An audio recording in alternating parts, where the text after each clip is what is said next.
बिस्मिल्लाहिर्रहमानिर्रहीम। पेनसियंस अस्सलाम वालेकुम। आज हम लोग कॉम्प्रीहेंशन को समझेंगे, कॉम्प्रीहेंशन को कॉम्प्रीहेंड करेंगे। टीएसएस के हवाले से अगर देखा जाए तो कॉम्प्रीहेंशन 20 मार्क्स का क्वेश्चन है, और इस वक्त जो पीपीएससी एफपीएससी के स्टूडेंट्स बैठे हुए हैं, आप लोगों की कॉम्प्रीहेंशन सेम होगी जिस अंदाज में मैं आपको बताऊंगा आज। सिर्फ फर्क क्या होगा कि सीएसएस वालों को सवाल का जवाब लिखना पड़ता है, और पीपीएससी एफपीएससी वालों को जो एमसीक्यूज टाइप कॉम्प्रीहेंशन आती है उसमें सवाल का जवाब लिखना नहीं पड़ता। उसमें सवाल के नीचे 4 ऑप्शंस दिए जाते हैं, उसमें से एक ऑप्शन टिक कर देना होता है। तो कंपैरेटिवली जो एफपीएससी बीपीएससी है उनकी कॉम्प्रीहेंशन का जो क्वेश्चन है उसका आंसर इजी है, लेकिन कॉम्प्रीहेंशन के पैसेज को समझने का एक ही तरीका है, खा वो एग्जाम सीएसएस का हो, पीएमएस का हो, पीपीएससी का हो या एफपीएससी का हो। अब हम ये देखते हैं कि हमने कॉम्प्रीहेंशन के पैराग्राफ को समझना कैसे है और उसके टारगेट एरियाज निकालने किस तरीके से हैं। ठीक है, तो ये जो मैं आपको 20 मार्क्स बता रहा हूं ये सीएसएस के हवाले से बता रहा हूं। अच्छा, फिर बच्चे पूछते हैं कि सर ये पैराग्राफ्स कहां से आते हैं। तो एरिया जो है इन पैराग्राफ्स का वो बाज़-औक़ात सोशियोलॉजी होता है, बाज़-औक़ात साइकोलॉजी होता है, बाज़-औक़ात एजुकेशन होता है, बाज़-औक़ात साइंस होता है, बाज़-औक़ात कोई कहानी होती है, एक नैरेटिव होता है, नरेशन होती है। जैसा कि पिछले पता नहीं कौन से साल में कोआला बाउंड्री वाला एक, नहीं वो प्रेसी थी, बहरहाल सिर्फ बाज़-औक़ात कहानी दे दी जाती है जिसके मुतालिक सवाल पूछे जाते हैं। अच्छा, आगे मैंने लिखा है कि familiarity to the target areas strengthens. हाँ, अब अगर तो कोई साइकोलॉजी का स्टूडेंट है और पैराग्राफ भी साइकोलॉजी पे आ गया है तो उसके तो वारे निहारे हो गए। वो अगर कोई इंजीनियर है और पैराग्राफ आया है हेलीकॉप्टर पे, और एक आया हुआ है पिछले सीएसएस में आज से 10-15 साल पहले, हेलीकॉप्टर के जो पर होते हैं और उसकी जो वर्किंग होती है उसके ऊपर एक पैराग्राफ आया हुआ है, तो वो तो इंजीनियर तो लुटियां डालेगा येट। लेकिन unfamiliar passages may also be abridged with certain techniques, may also be comprehended करेंगे कि जो अनफेमिलियर पैराग्राफ्स हैं उनको भी समझा जा सकता है और उसकी टेक्निक्स हैं, वही टेक्निक्स हम आज डिस्कस करेंगे। अच्छा, अब इसका मैग्नीट्यूड क्या होता है कि magnitude of the paragraph wanders from 150 to 600 words, of which almost 1/3 is required for the pressy। ये तो प्रेसी का लिखा हुआ है। अच्छा, ये भी यहां से काटते हैं, ये यहां तक कर दें इसे। तो 150 से लेके 600 वर्ड्स तक के पैराग्राफ्स आए हैं।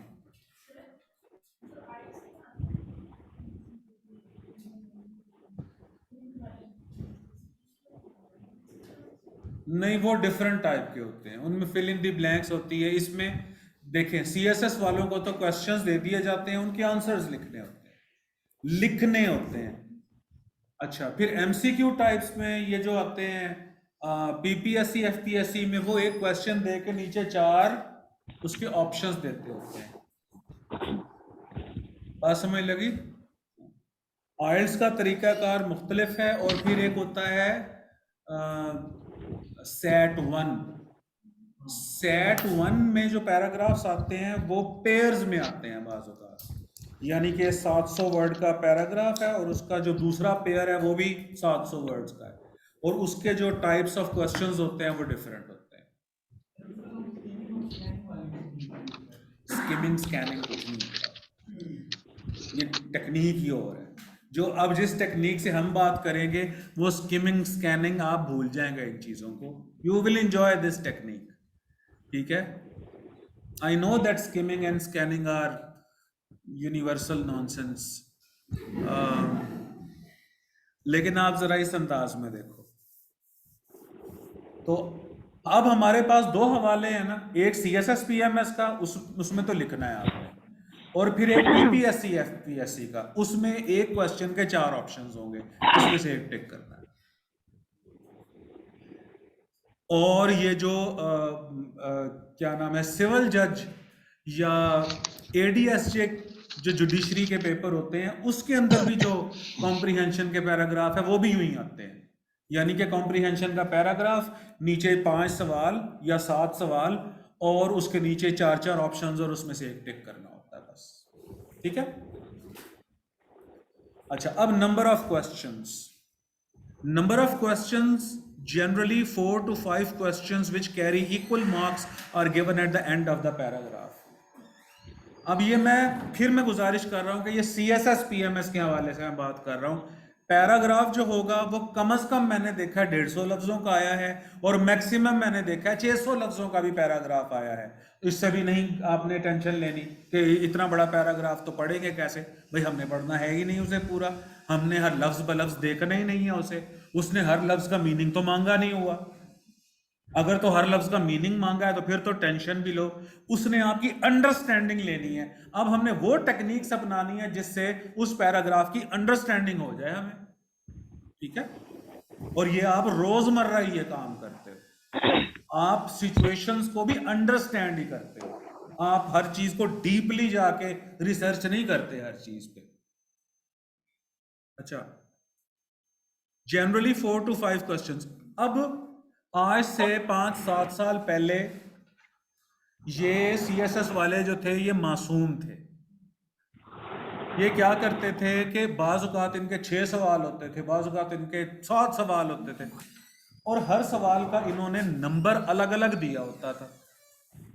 यानी क्वेश्चन नंबर 1 के आगे ब्रैकेट में लिखा होता था 2 मार्क्स, क्वेश्चन नंबर 2 के आगे ब्रैकेट में लिखा होता था 6 मार्क्स, क्वेश्चन नंबर 3 के आगे ब्रैकेट में लिखा होता था 4 मार्क्स।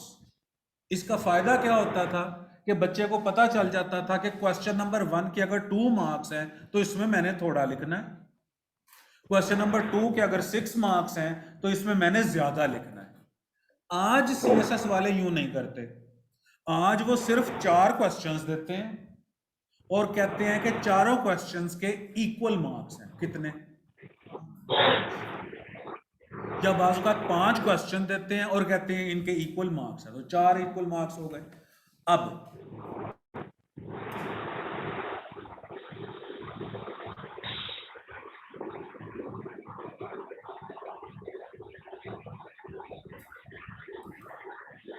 अगला, अब फिर मैं बार बार गुजारिश कर रहा हूं कि ये मैं सीएसएस के हवाले से बात कर रहा हूं इस वक्त, सीएसएस पीएमएस के word count in an answer. बच्चे पूछते हैं कि सर बताएं कि कॉम्प्रीहेंशन का जब हम जवाब लिखें तो वो उसमें कितने वर्ड्स होंगे।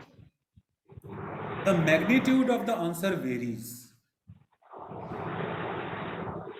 अब लाजमी नहीं है कि 4 सवालों में आप सफ़ों के सफ़े भरते जाओ। आप ओरिजिनल पैराग्राफ को देखोगे, जिस सवाल का जितना जवाब बनता है उतना ही लिखोगे। यानी अगर जवाब ही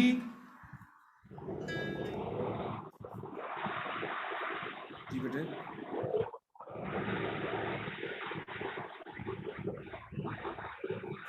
अच्छा एक मिनट।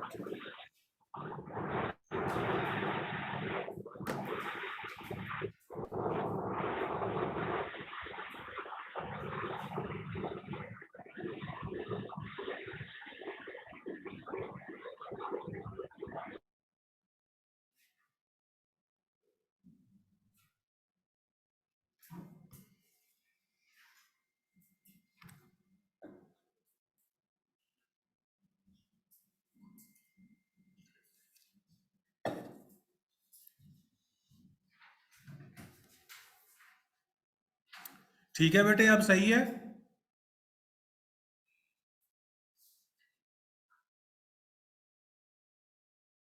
चलें जी।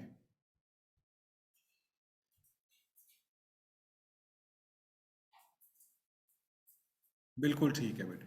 अच्छा, तो मैं ये गुजारिश कर रहा था कि अब पहले क्या होता था कि क्वेश्चन नंबर 1 के आगे लिख देते थे 2 मार्क्स, तो बच्चा कहता था जी हाँ जी ये 2 लाइनें लिखनी है मैंने। क्वेश्चन नंबर 2 के आगे लिख देते थे 6 मार्क्स, तो बच्चा कहता था ठीक है मैंने 6 लाइंस लिखनी है। अब क्या करना है आपने? अब जितना जवाब बनता है अब उतना ही जवाब देना है, अब भी आपने वही करना है। यानी कि अगर जवाब ही 2 लाइनों का बन रहा है और ठीक दिया है तो उसके आपको 5 नंबर मिल जाएंगे। मिसाल के तौर पर अगर उसने कुछ फैक्ट्स पूछे हैं तो अब फैक्ट्स के अंदर तो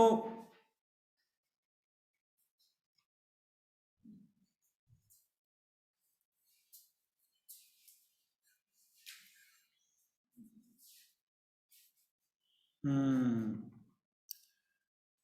ये दी हुई हैं सारी चीजें मैं अभी आपको बताता हूं सारा।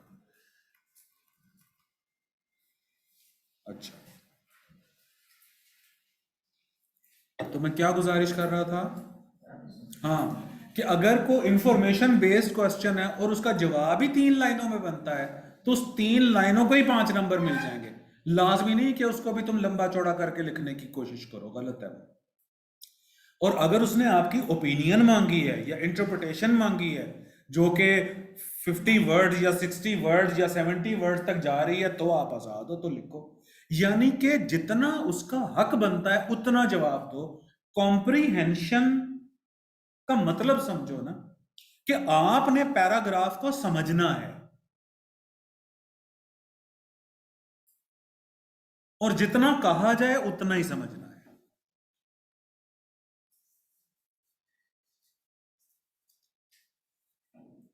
ठीक है।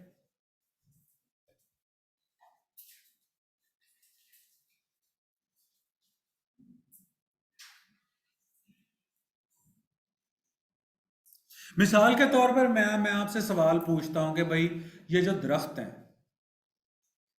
ठीक है, इसका इम्पैक्ट वाइल्ड लाइफ पे क्या है?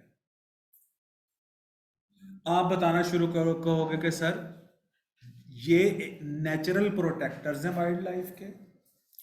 नंबर 2, सर ये नेचुरल हैबिटेट देते हैं उनको। नंबर 3, उनके लिए क्लाइमेटिक बैलेंस का काम करते हैं, ये उनके लिए बैरियर्स का काम करते हैं। और सर इनको जो कैपिटलिस्ट्स है ना, वो इनको काट के इनका फर्नीचर बनाते हैं और फिर महंगे दामों बेचते हैं। ये आखिर में क्या फिर फजूल बात की है?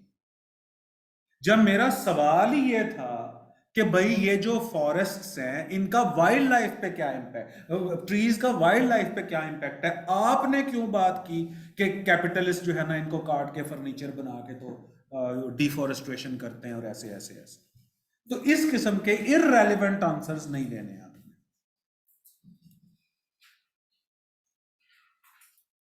इसीलिए मैंने लिखा हुआ है द आंसर, अब यहां से देखो, the answer should be relevant to the information given in the target paragraph.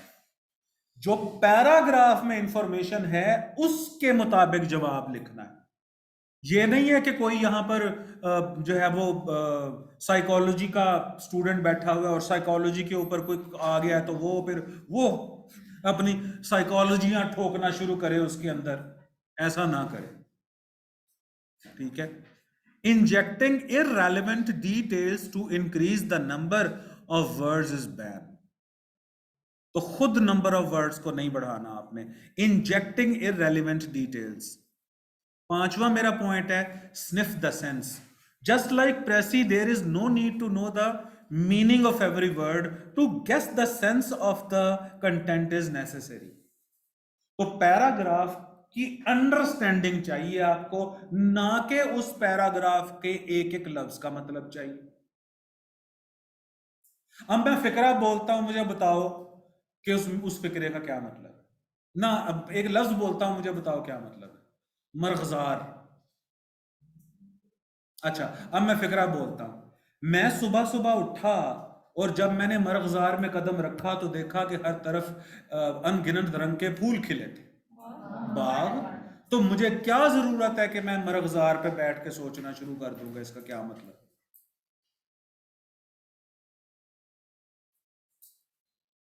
ठीक। सर प्रेसी में भी तो हर लफ्ज की मतलब के पीछे नहीं भागना पड़ता है, उसको भी तो स्टोरी को समझना पड़ता है, क्या उसमें लिखा गया है, तो उसी के मुताबिक उसको प्रोसेस करना पड़ता है। प्रेसी का भी तरीका वारदात एक ही जैसा है। अच्छा जी, अब signification. The guess work can be efficiently done through signification. ये मैं तुम लोगों को पहले भी बता चुका हूं। Amjad is a masochist. अब मैजोकिस्ट का मतलब नहीं आता मुझे, but Javed never tortures himself. ये जो बट है यहां पर, ये है कंट्रास्ट का सिग्नल। अगर बट के बाद में जावेद खुद को टॉर्चर नहीं करता, तो बट से पहले अमजद खुद को टॉर्चर करता हो। तो मैजोकिस्ट का मतलब है person who tortures his own self. जैसे कि खामद अपनी बीवियों से लड़के अपने मुंह पे चपेड़े मार रहे हैं कि मैं ही गंदा हूं जो पैदा हो गया।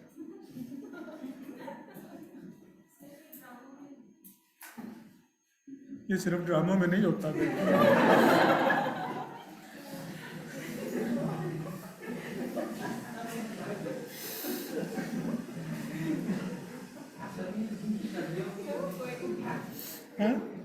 हाँ हाँ हाँ, अच्छा। वो कह रही भी है, रोए नहीं। हाँ,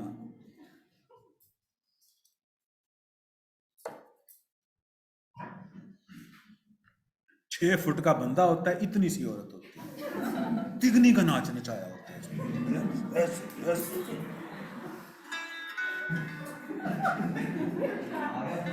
नहीं नहीं, ये तो सुहेब का फोन है। जी सुहेब। वालेकुम सलाम।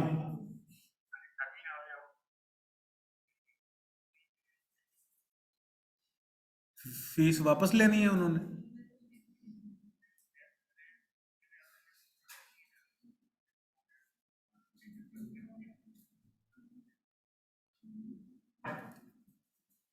अच्छा, हारून साहब किधर है?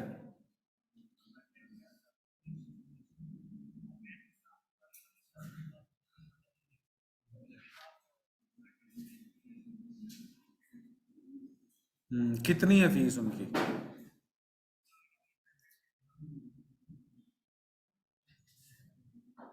अच्छा, हारून को कहें कि उनको एक डेट दे दें और उसी डेट पे उनको बुलवा लें। हाँ।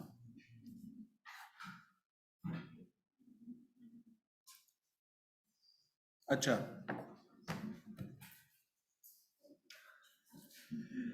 When Ali's friend rejected his proposal, Ali expressed benignity despite his anger. अब बेनाइनिटी का मतलब अगर नहीं मुझे आता, तो डिस्पाइट कंट्रास्ट का सिग्नल है, और डिस्पाइट के बाद अगर एंगर है, तो डिस्पाइट से पहले बेनाइनिटी का मतलब काइंडनेस होगा। डिस्पाइट और इन स्पाइट ऑफ, ये दोनों कंट्रास्ट के सिग्नल्स होते हैं, और इनके दाएं बाएं उलट थॉट्स होती हैं। ये एक दूसरे की सिनोनिम भी है, हाँ जब एक की जगह दूसरा लफ्ज डिस्पाइट ऑफ डिस्पाइट की जगह यूज हो सकता हाँ, एक दूसरे को रिप्लेस भी कर सकते हैं। है। सर डिस्पाइट के बाद हम क्यों ऑफ यूज नहीं कर सकते? एक्सप्रेशन है बेटे। हाँ, ये एक्सप्रेशन है, फिक्स्ड एक्सप्रेशन है। डिस्पाइट के बाद ऑफ नहीं आना, और इन स्पाइट ऑफ अलग अलग लिखा जाना है। अच्छा, अब उसके बाद हुजूर तो सर नॉट अंडरस्टैंडिंग का जो वर्ड है वो भी कंट्रास्ट नहीं बरक्स इसके के, हाँ, ऑलमोस्ट। नेवरदलेस के अंदर येट का कॉन्सेप्ट होता है। जो येट की सेंस होती है ना, वो नेवरदलेस और नॉनदलेस में होती है।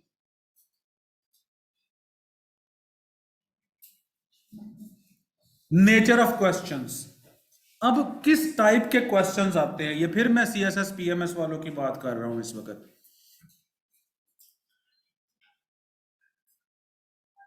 इंटरप्रिटेशन से रिलेटेड सेंटेंस आ सकते हैं।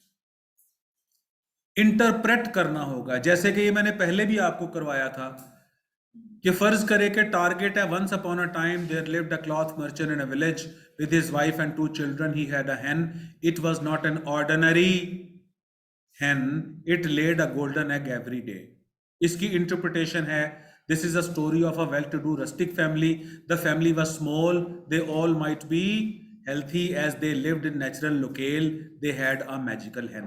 इंटरप्रिटेशन का मतलब होता है कि आप किसी एक ऑब्जेक्ट या हैपनिंग के डिफरेंट जाविये किस तरीके से देखते हैं। एक ही ऑब्जेक्ट और एक ही हैपनिंग के मुख्तलिफ जावियों से कमेंट करना, मुख्तलिफ एंगल से कमेंट करना इंटरप्रिटेशन होता है। जैसे कि मैं इस वक्त पढ़ा रहा हूं और ये बाहर ये चिरचिर की आवाज आ रही है।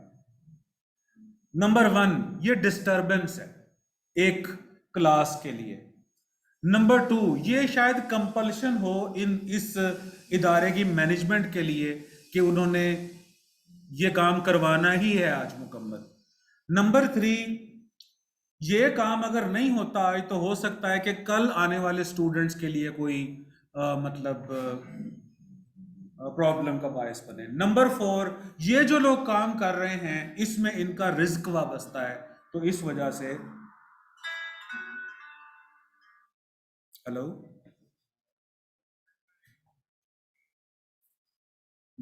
बस ठीक है,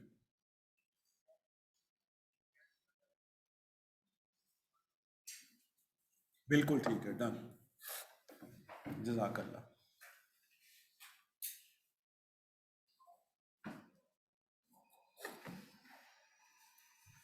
ठीक है, जैसे कि मतलब एक ग्रेव यार्ड है, grave yard is generally a symbol of tragedy for the humans, for the people who bury their dead bodies. Graveyard is generally a symbol of tragedy or horror or terror. But for the grave digger, this is a source of earning. And for uh, and for the land mafia, it can be very fruitful. तो ये interpretation होती है कि हम एक ही चीज को मुख्तलिफ एंगल से कैसे देखते हैं। ये फिर मैंने इन्फरेंस और इम्प्लीकेशन का भी बताया था आप लोगों को।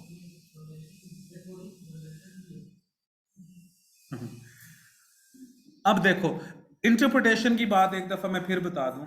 ऊपर लिखा हुआ था वंस अपॉन अ टाइम, नीचे मैंने लिखा दिस इज अ स्टोरी। ये देखो, अब वंस अपॉन अ टाइम से मुझे पता चला है कि ये जो वंस अपॉन अ टाइम का डिस्कोर्स होता है ये जनरली स्टोरीज में ही होता है। This is a story. अच्छा, ऊपर लिखा हुआ था there lived a cloth merchant in a village. अच्छा, फिर मैंने नीचे पर लिखा कि ये well to do rustic family थी। वेल टू डू क्यों लिखा? कि वो क्लॉथ मर्चेंट था, वो कोई मजारा नहीं था, वो कोई मोची नहीं था, वो कोई वहां का स्वीपर नहीं था, वो कोई वहां का वाटरमैन नहीं था। तो मैंने क्लॉथ मर्चेंट को देखते हुए नीचे वेल टू डू लिख लिया। अच्छा, द फैमिली वॉज स्मॉल, वो क्यों लिखा? कि ऊपर लिखा है कि उसकी एक वाइफ थी और 2 चिल्ड्रन थे, ऊपर कहीं नहीं लिखा कि उसकी स्मॉल फैमिली थी। तो हिज वाइफ एंड 2 चिल्ड्रन को जब मैंने पढ़ा तो फिर मैंने लिखा द फैमिली वाज स्मॉल। ये कमेंट्स हैं आपके, यही इंटरप्रिटेशन है। अच्छा, फिर लिखा दे all might be healthy. Might be healthy, हो सकता है कि वो सारे के सारे हेल्थी हों, क्योंकि वो विलेज में रहते थे। और जनरली ये समझा जाता है कि विलेज के लोग जो है वो सेहत में बेहतर होते हैं, क्योंकि वहां पर आलूदगी कम होती है और चीजें खालिश होती हैं। रस्टिक का मतलब देहाती। इस रस्ट का मतलब जंग नहीं है। यह भी बड़ा आसान है याद करना कि अगर सिर्फ RUST रस्ट हो तो उसका मतलब होता है जंग, और रस्टिक हो तो उसका मतलब होता है देहाती। अच्छा, अच्छा, फिर आगे लिखा था कि it laid a golden egg every day, वो रोजाना सोने का अंडा देती थी। तो मैंने लिखा कि वो जो हैन थी वो मैजिकल थी।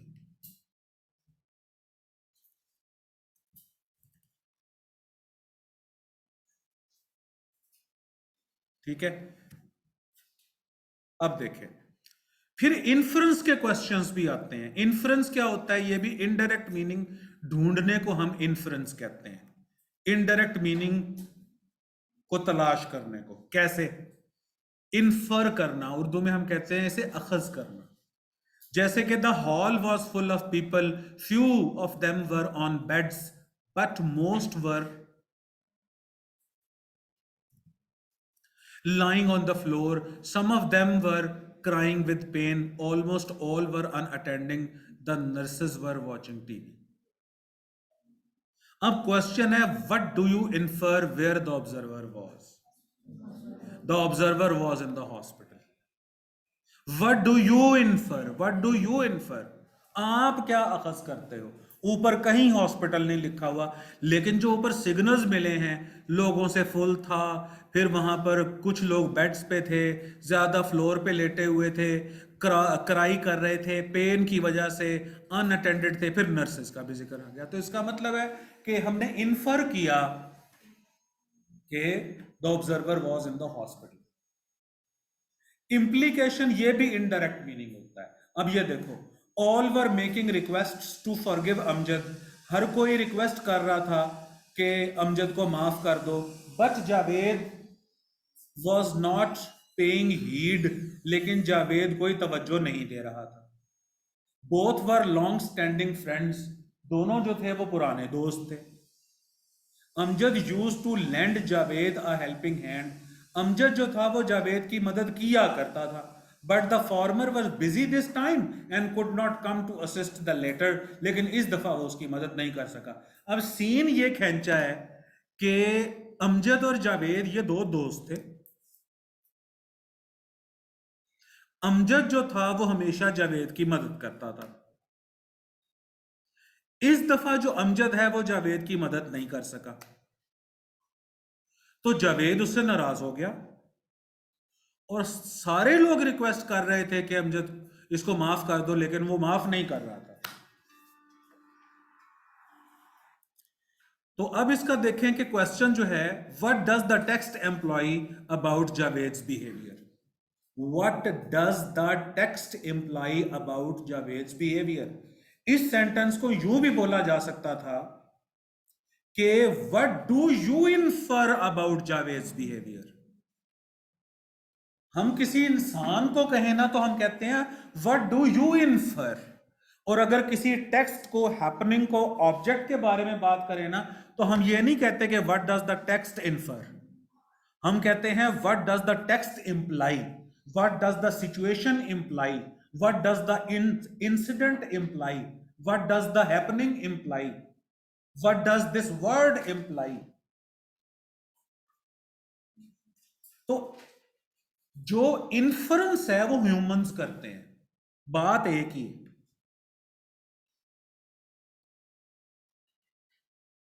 कमरा खाली है, मैं आप लोगों को कहता हूं आप क्या इन्फर करते हो कि ये कमरा क्यों खाली है? या मैं यूं भी पूछ सकता हूं कि ये कमरा क्या इंप्लाई करता है कि ये किस वजह से खाली है?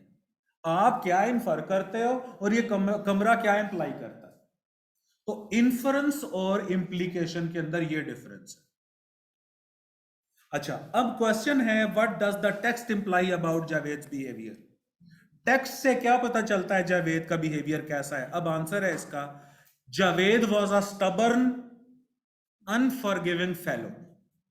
ऊपर कहीं नहीं लिखा हुआ कि वो स्टबर्न है, और स्टबर्न का मतलब होता है जिद्दी।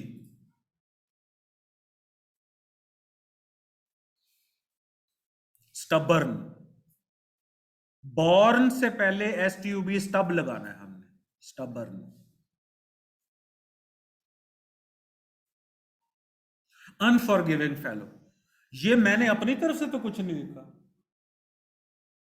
ये उस जो ऊपर टेक्स्ट था उसमें मौजूद है, मेरे पास एविडेंस है। आप मुझे कहो सर आपने क्यों लिखा है उसे अनफॉरगिविंग, मैं कहूंगा कि ऊपर टेक्स्ट में वो उसे माफ ही नहीं कर रहा अपने दोस्त को जो हमेशा उसकी मदद करता है। अच्छा, he does not care about his old relations. अब ये मुझे, मैं को जावेद को जाती तौर पर तो नहीं जानता, लेकिन देखें सवाल क्या है? सवाल है कि what does the text imply? Text से क्या पता चलता है? तो टेक्स्ट से ये पता चलता है, टेक्स्ट से, कि वो ओल्ड रिलेशन की परवाह भी नहीं करता। और फिर मैंने आगे लिखा ही मे बी अ यूटिलिटेरियन, और मैंने ये नहीं लिखा कि he is a utilitarian, he may be. तो मे बी वो हो सकता है कि यूटिलिटेरियन हो। यूटिलिटेरियन का मतलब बताओ? मफाद परस्त। यूटिलिटी से लो इसको, यूटिलिटेरियन।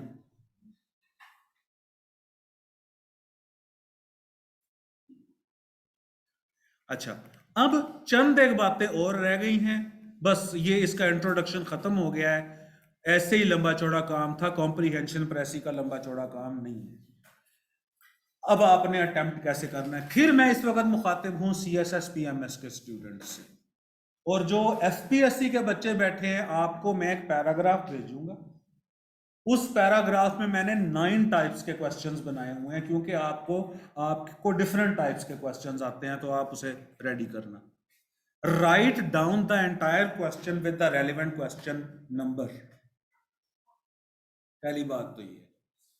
अब तुम लोग CSS वाले या PMS वाले ये अटेम्प्ट कर रहे हो क्वेश्चन कॉम्प्रीहेंशन का, तो आप लोगों ने क्या करना है? पूरा सवाल लिखना है। पूरा सवाल लिखने में नहीं कोई घंटे बीत जाते। फिर भी अगर किसी को खौफ है तो वो क्या करे? क्वेश्चन को स्टार्ट करे, बीच में डॉट डॉट डॉट डाले और क्वेश्चन का एंड लिख दे। एक ही लाइन में क्वेश्चन लिख दे। लेकिन क्या करना है कि क्वेश्चन का स्टार्ट और क्वेश्चन का एंड वो जरूर लिखना है, बीच में 3 डॉट्स डालने हैं। क्योंकि टेक्स्ट को जब बीच में से उड़ाया जाता है तो 3 डॉट डलते हैं, एंड में से उड़ाया जाता है तो 4 डॉट डलते हैं।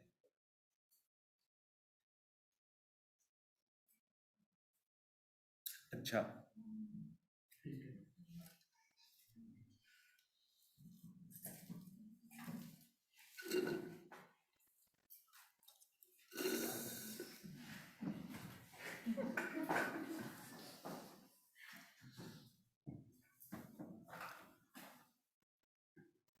सॉफ्ट ड्रिंक पीने के बाद सबसे मेलोडियस साउंड यही होती है बेटे।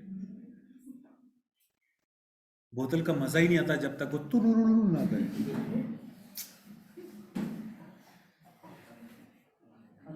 फिर इसके बाद वाला सॉन्ग तो नहीं आएगा बर्ड्स? इसी तरीके से मैं आम खाने का भी कहता हूँ कि आम खाते हुए जब हाथ और मुंह लिबड़े ना तो आम का नहीं मजा आता। और वो लोग जो ये जो सोडो मम्मी डैडी क्लास नहीं बन रही होती, ये आमों को काट के उसके डाइसेस बना के कांटे से खाते हैं। लानत इनको।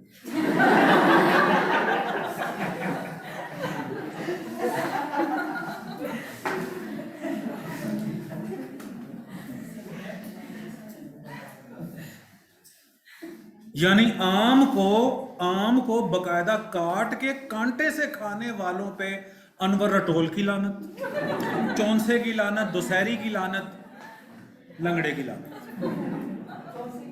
चौंसे की भी लानत।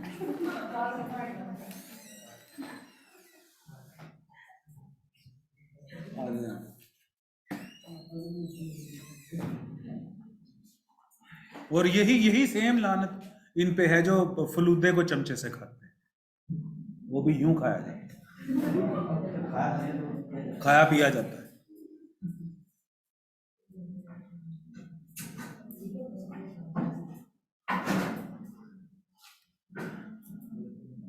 हाँ जी हीरा, ठीक कह रही हो आप, अंग्रेज बन रहे होते हैं ना ये।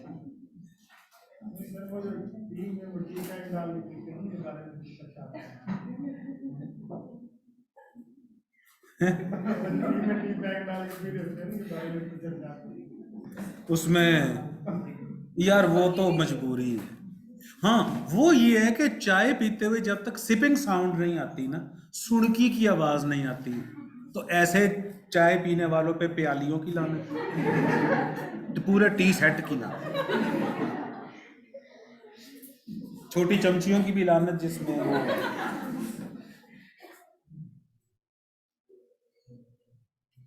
अच्छा जी।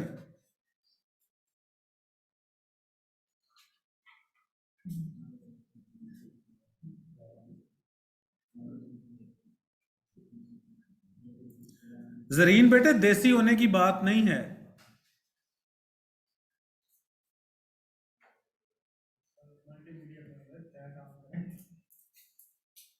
यहां से इसको जरा करो ना क्लिक। यहां से यह भी फरमाइश आई है कि सर चैट हमें भी दिखाएं। लाइट चली गई थी तो मल्टीमीडिया हो गया ऑफ।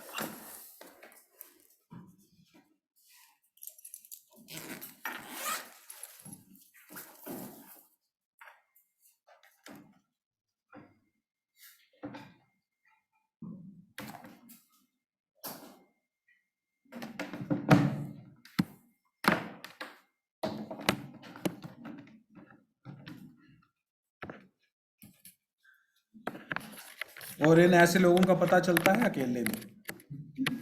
खुद बेशक वो जो है ना वो ऐसे तीली मार रहे हो दांतों के अंदर अकेले में बैठ के, लेकिन दूसरों के सामने बहुत बदबू है, बहुत बदबू है, बहुत बदबू आ रही है। हाँ हाँ जी, हाँ जी, थैंक यू बेटे।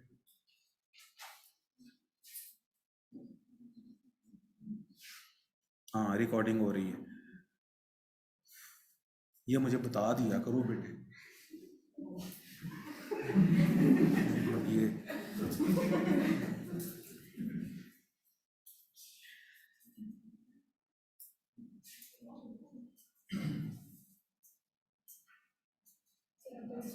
रिस्पॉन्स होता है ना। अच्छा जी, तो आप लोगों ने क्या कहना है कि ये कोई तुम लोगों की ट्रेनें नहीं छूट जाएंगी कि अगर पूरा क्वेश्चन ना लिखोगे, लेकिन फिर भी अगर आप लोगों को,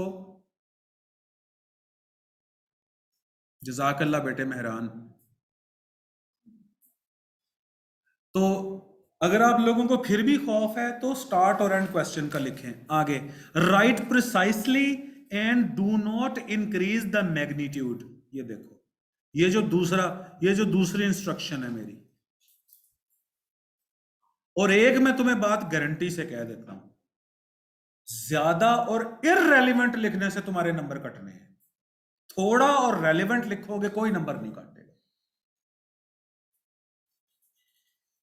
अच्छा, right precisely and don't increase the magnitude by giving irrelevant details. हाँ अच्छा, एक और बात मैं भूल गया, ये ए पे दोबारा आओ।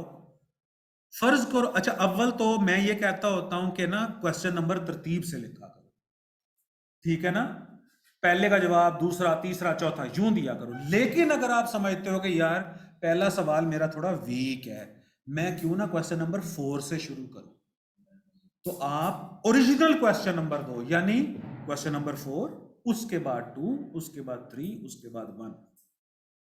अब इस बात पे मैं जोर क्यों दे रहा हूं, वो मैंने चवले मारते हुए बच्चों को देखा है ना। एक बच्चे ने मारकर देना जरा, मैं बताऊं क्या हरकत की थी। नहीं नहीं, दूसरा वो,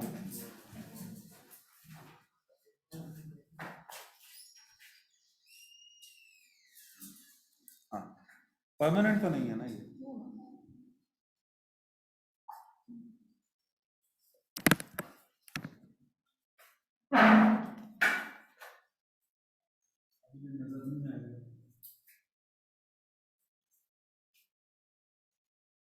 अब एक बच्चे ने लिखा है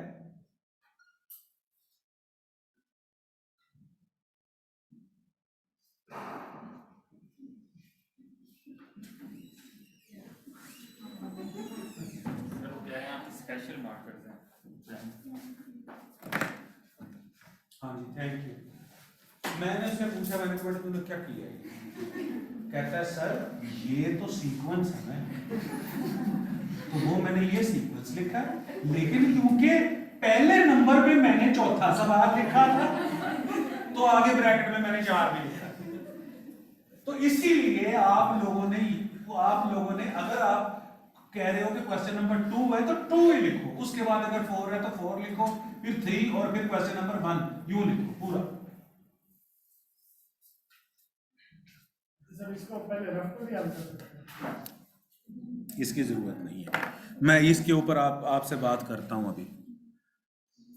अगर तो आप के पास टाइम है तो बिगिनिंग्स रफ पे लिख सकते हैं इसकी, यार रफ वर्क के तो मैं यकीन करो कि मुझे बिलीफ है रफ वर्क पे। जो बंदा जितना टाइम रफ वर्क को दे देता है ना, उतना ही अच्छा पेपर अटेम्प्ट करता है। और जो बच्चे बदहवासी में शुरू करते हैं ना पेपर, वो शीटों की शीटें भर आते हैं, फिर कहते हैं पता नहीं क्यों नहीं पास हुई। सोच समझ के, ठहर के, ठंडी करके खाए। अच्छा, अवॉइड, अच्छा उसके बाद avoid including your background knowledge to the avoid including your background knowledge to the answers. Your target paragraph is your only frame of reference. तो अब अगर कोई, क्या क्वालिफिकेशन है आपकी राना साहब?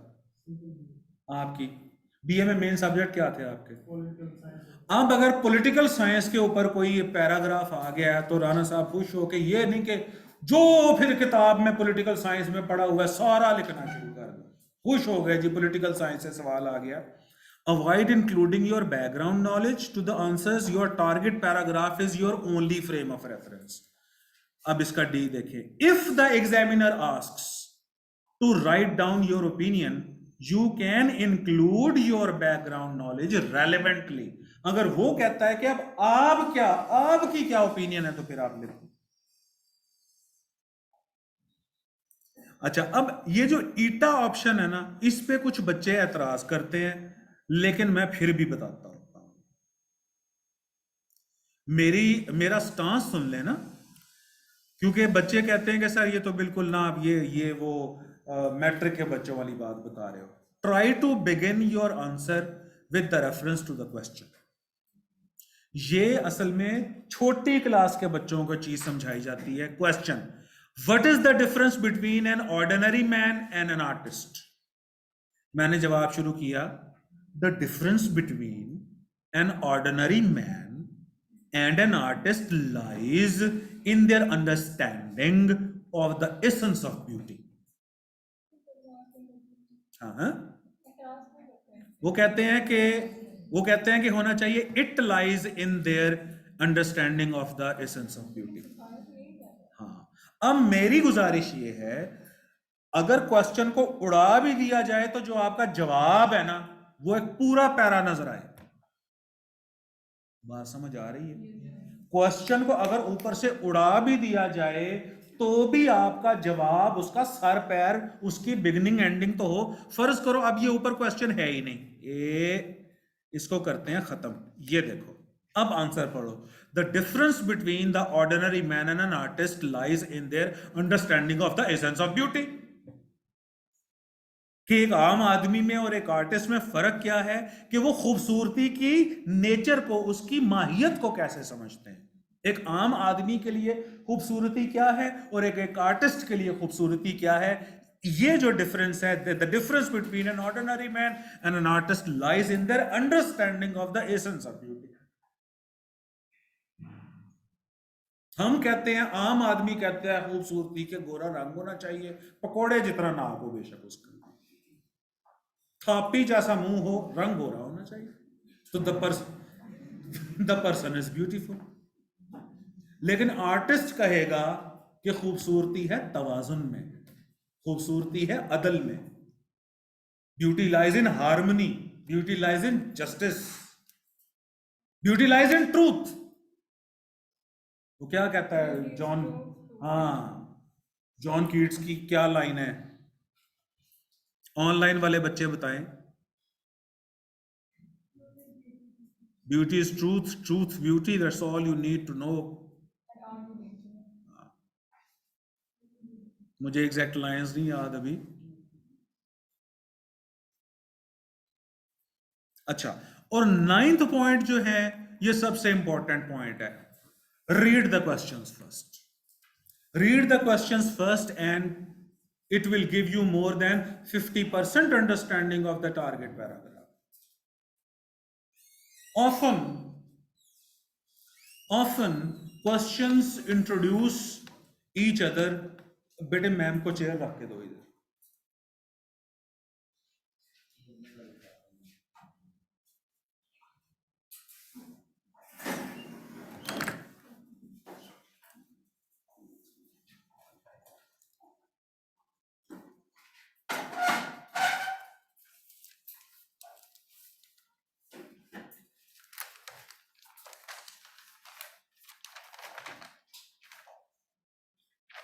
इनमें जरा जो अच्छे बच्चे हैं उनको, अच्छा, read the questions first and it will give you more than 50% understanding of the target paragraph. Often questions introduce each other. बाज़ औक़ात एक सवाल दूसरे का जवाब दे देता है। अब मैं आपको करवाऊंगा इसका, कल ही प्रैक्टिकल करवाऊंगा, तो आप लोगों को इसका पता चल जाएगा।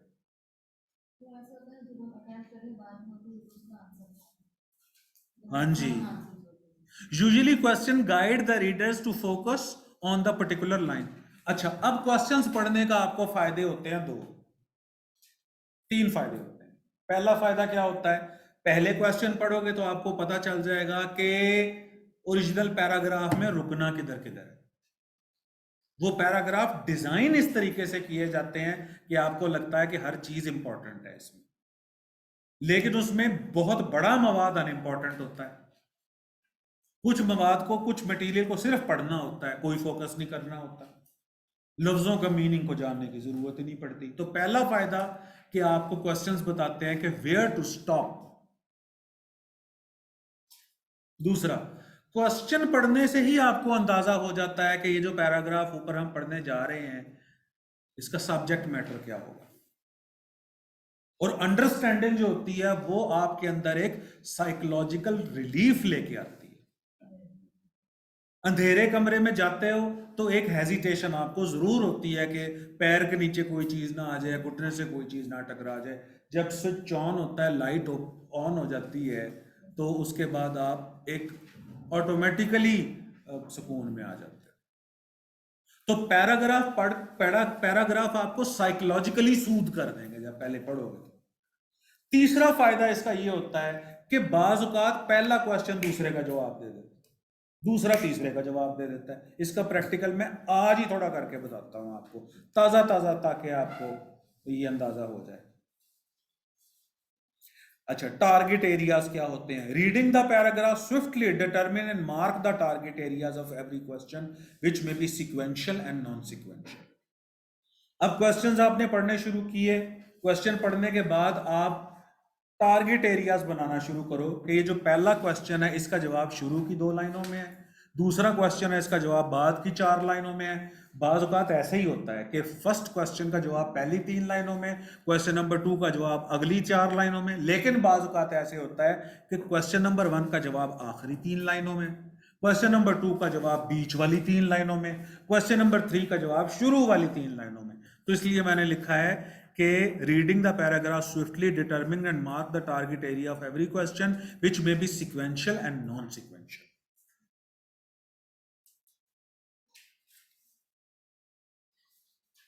समझे? अच्छा जी,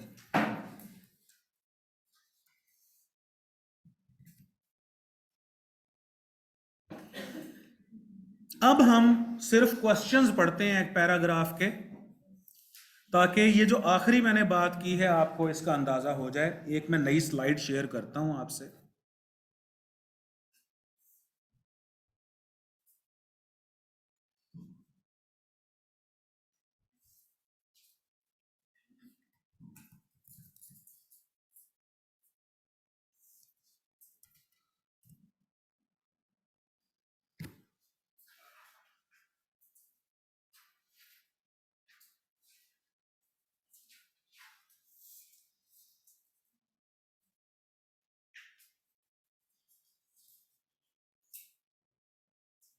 हाँ, ये देखो तुम लोग। अब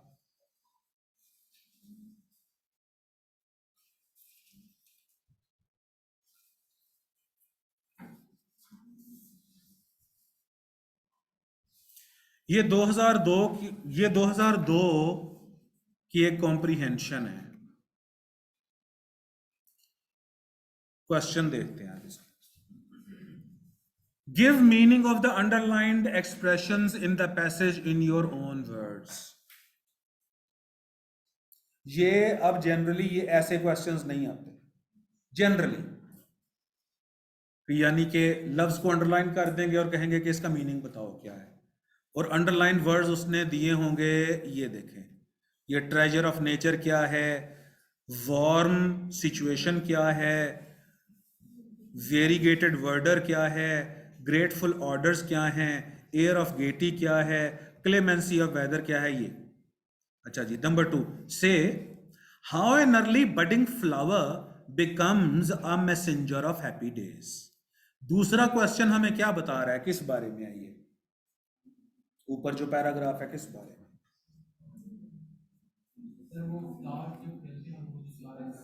अच्छा चलो, नहीं पता चल रहा, चलो छोड़ते हैं, दवा करो इसे। कहता है से how an early budding flower, budding को छोड़ दें, early flower becomes a messenger of happy days. शाबाश। अब कहां लिखा हुआ बाहर, क्यों बोला बाहर? क्योंकि अर्ली बडिंग फ्लावर लिखा हुआ है, तो इसका मतलब है ऊपर बहार के बारे में बात हो रही है, नेचर के बारे में पैराग्राफ है। Number 3, who according to the writer can make the best of the spring season. अब क्या तीसरे सवाल ने दूसरे का जवाब नहीं दिया?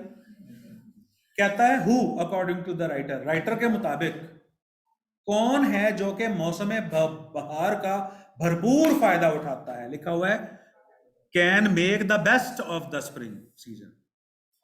अब गेस वर्क हम ये भी कर रहे हैं कि ऊपर जिक्र होगा कुछ इंसानों का, या शायद कोई जानवर हो जो कि, या कोई परिंदे हों जो मौसम बहार का भरपूर फायदा उठाते हैं। गेस वर्क स्टार्ट हो गया। क्वेश्चन पढ़ते, question number 4, why are all animals glad, सारे जानवर क्यों खुश हो जाते हैं at the approach of spring season, जब मौसम बहार आता है? अब देखें, तो अगर क्वेश्चन नंबर 4 में एनिमल्स का जिक्र है, तो क्वेश्चन नंबर 3 में जो मौसम बहार का भरपूर फायदा उठा रहा है वो एनिमल नहीं होंगे। एक के बारे में 2 क्वेश्चन क्यों देगा? और वैसे भी लिखा हुआ है क्वेश्चन नंबर 3 में who according to the writer can make the best of spring season, तो बेहतरीन फायदा ह्यूमन उठाएगा। Did you get my point? Yes. Challenge, इसी को हम आगे कंटिन्यू करेंगे। कुछ नहीं किया करता था। तो आज जो आप लोगों की फरमाइश है कि आज हम इन पे सिर्फ बात करें, तो बात कर लेते हैं। एंड वी हैव 15 मिनट्स, तो मुख्तसरन बताता जाता हूं। आई फॉल, जवाल की बात हो रही है। When someone falls it is a tragic incident for that person.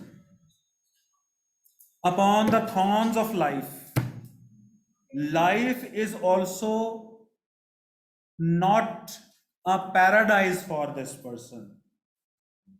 So this person is falling and falling upon the thorns, not on the bed of roses. I bleed, और मेरा खून भी निकल रहा है। 3 चीजें हैं इसके अंदर। I fall, मैं गिर रहा हूं। Upon the thorns of life, जिंदगी के कांटों पर। I bleed, और मेरा खून निकल रहा है। सफरिंग्स है इसके अंदर। अब इसके अंदर अगर देखा जाए तो ये आई कौन है? A common human being. मैं इसको यूं लूंगा, है बेसिकली ये शैली की लाइन।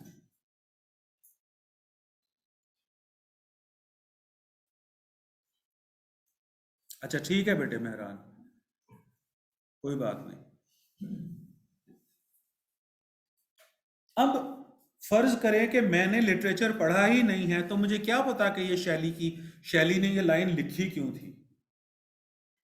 अब मैं इसे कहता हूं कि a common this life a common man lives is not an easy life.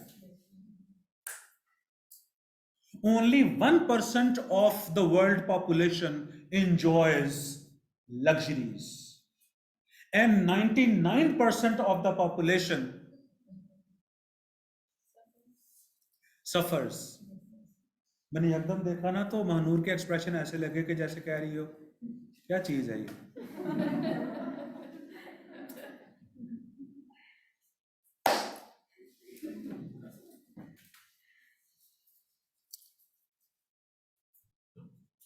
और फिर मैं उनकी सफरिंग्स बताना शुरू कर दूं, वो किस किस तरह से सफर करता है, उसे किस किस तरह से एक्सप्लॉइट किया जाता है। और मैं तो ये कहता हूं, आप बेशक डिसएग्री करो मेरी बात से, जो कल्चर आज से हजारों साल पहले था ना, वही कल्चर आज है। पहले भी जंगल का कानून था, और वो कानून था सर्वाइवल ऑफ द फिटेस्ट, और आज भी वही कानून है, सर्वाइवल ऑफ द फिटेस्ट। समंदर में बड़ी मछली छोटी मछली को खा जाती है, दुनिया में भी तो ऐसा ही होता है।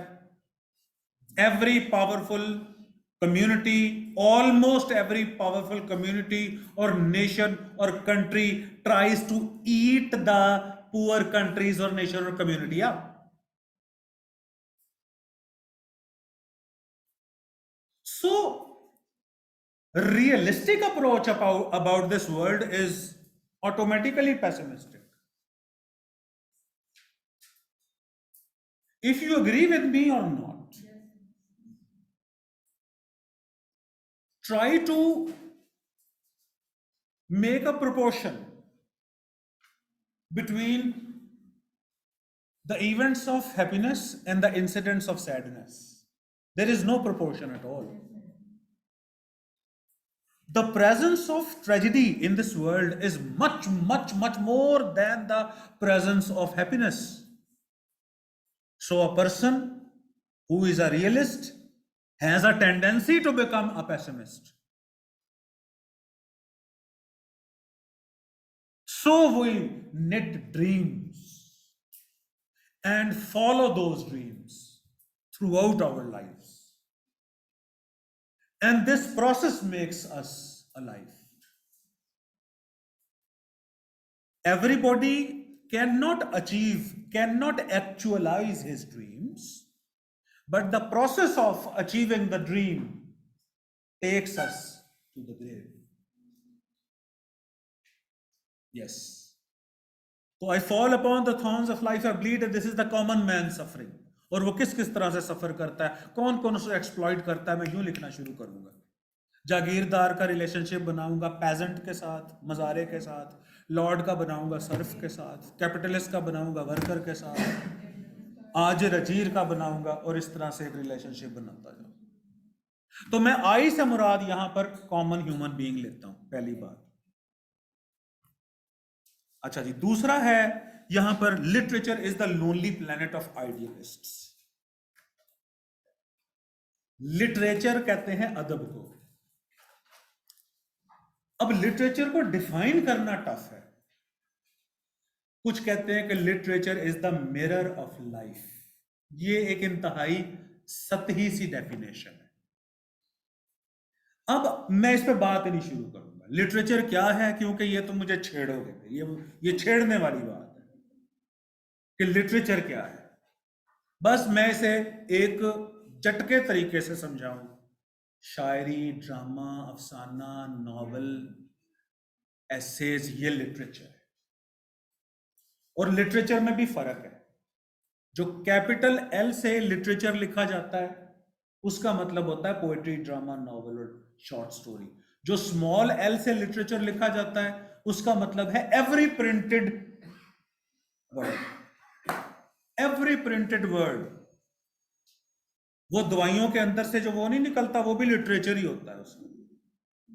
तो जो चीज लिखी गई है वो लिटरेचर है, वो छोटे स्मॉल एल से है।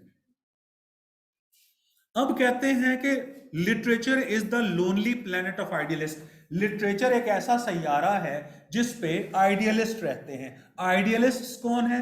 Which are not रियलिस्ट्स। आइडियलिस्ट्स कौन है? A person who no no no no, liberals are something else, who make an ideal world of peace and happiness and tranquility, where there is peace everywhere,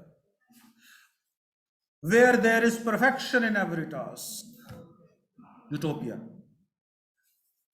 अब मैं इसके against जाऊंगा कि literature ऐसा कोई planet नहीं है, ठीक है ना। अब इसके ऊपर मैं आपको बता दूं कि ये जो essay 2 है 2017 का, ये अटेम्प्ट वही कर सकता है जिसने लिटरेचर पढ़ा है और जिसने लिटरेचर को समझा भी है, सिर्फ पढ़ा नहीं है। क्योंकि लिटरेचर को समझना एक और चीज। लिटरेचर की टाइप्स हैं बेटे, कुछ फैंटेसीज हैं, उसके अंदर कुछ रियलिस्टिक स्टोरीज होती हैं, और मैं तो ये कहता हूं कि literary people are more authentic historians. जो प्रोफेशनल हिस्टोरियंस होते हैं वो तो हो सकता है कि पैसा लेके या किसी सियासी वाबस्तगी की वजह से, किसी मजहबी इंक्लिनेशन की वजह से, हो सकता है बायस्ड अप्रोच से लिख लें, but the poets and the dramatists and the novelists and the short story writers and the essayists, they are the indirect historians. They also capture history without influence or almost without influence. तो मैं तो इसके खिलाफ लिखूंगा कि ये idealist का planet नहीं है, ये रियलिस्ट का प्लेनेट है। फिर मैं उन ड्रामास का जिक्र करूंगा कि जिसके अंदर रियलिज्म दिखाया गया है, फिर उन स्टोरीज का जिक्र करूंगा कि जिसके ऊपर, जो कि बनी ही रियल लाइफ के ऊपर है। फिर शेक्सपियर का जिक्र करूंगा कि जिसके जो करेक्टर्स होते थे वो रियल लाइफ करेक्टर्स होते थे, वो देख के लगता था ये किसी ने लिखा ही नहीं है, ये असल है बंदा जो उठ के आ गया है और खुद ही बोल रहा है। विलियम शेक्सपियर इस वजह से मशहूर था कि उसके अदाकार लगते ही नहीं थे, और जो वो बोलते थे वो डायलॉग्स नहीं लगते थे। बेटे पानी का तो नहीं था। और उसके डायलॉग नहीं लगते थे, वो लगता था कि जैसे कोई बंदा एवं ही बाहर से आया है और एक्सटेम्पोरेनियसली बोल रहा है। तो मैं तो इसके अगेंस्ट जाऊं। आर्ट फॉर पीस का अगर हम जिक्र करें, वाह, जिक्र उस परिवश का और फिर बयां अपना, बन गया रकीब आखिर जो था राज़दां अपना।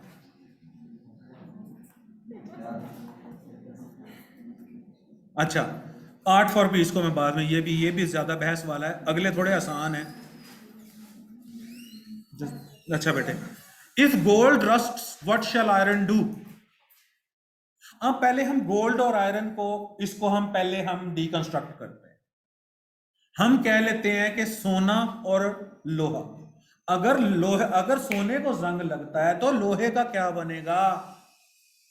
अगर लीडर करप्ट है तो अवाम का क्या बनेगा? अगर वालिद झूठ बोलता है तो बच्चे का क्या बनेगा?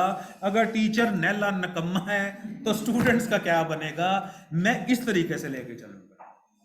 If gold rusts what shall iron do, ये भी लिटरेचर की लाइन है, ये इसने कहा तो जेफरी चौसर की लाइन है।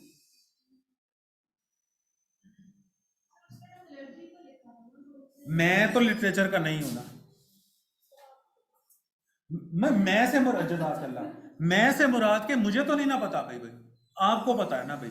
मैं तो इसे यूं ही लूंगा, if gold rusts what shall iron do, तो मैं गोल्ड मैं टीचर्स को कहूंगा और आयरन स्टूडेंट्स को कहूंगा। अगर टीचर गलत ग्रामर पढ़ा रहा है तो बच्चों ने तो फिर फनाई फेर देनी है, आगे जाकर तबाहियां मचा देंगे वो। अगर पापा कह रहे हैं कि जाओ जाके कहो कि मैं घर पे नहीं हूं, तो बेटा तो फिर बड़ा झूठा बनेगा जाकर। बाप अगर मां को मारता है तो टेंडेंसी है कि बेटा फिर मर्डर करेगा अपनी वाइफ।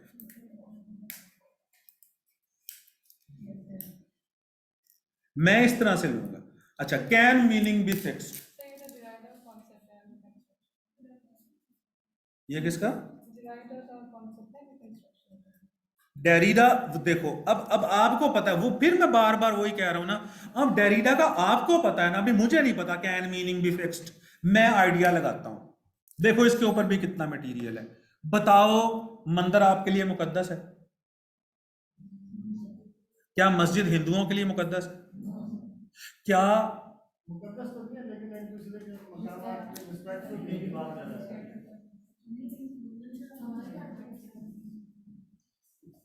मैं पूछ रहा हूं मुकद्दस है कि नहीं? नहीं।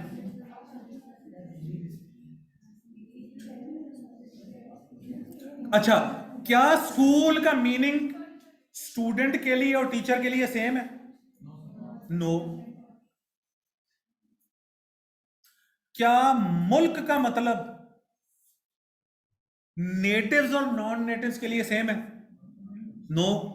क्या बुक का लफ्ज तालिब इल्म के लिए और पकोड़े बेचने वाले के लिए सेम है? नहीं। तो so meanings can not be fixed.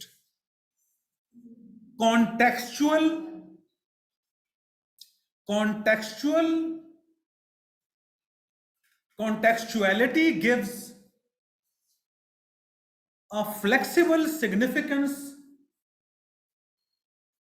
to a word.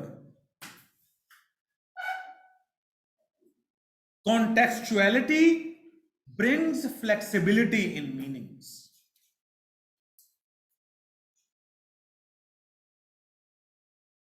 Contextuality brings flexibility in meanings. इसके नीचे भी कोटेशन हसनैन जिलानी लिख लेना। सियाको सबाक मीनिंग को फ्लेक्सिबल बनाता है।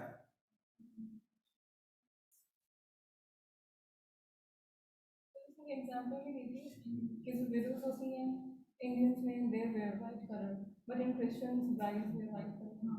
इस तरह भी एग्जांपल डेरिडा ने, अच्छा, इन बेटी ने ना उसको डेरिडा को पढ़ा हुआ है, तो ये बता रही है कि बिल्कुल ऐसे कलर्स है, देखो कलर का मीनिंग डिफरेंट है।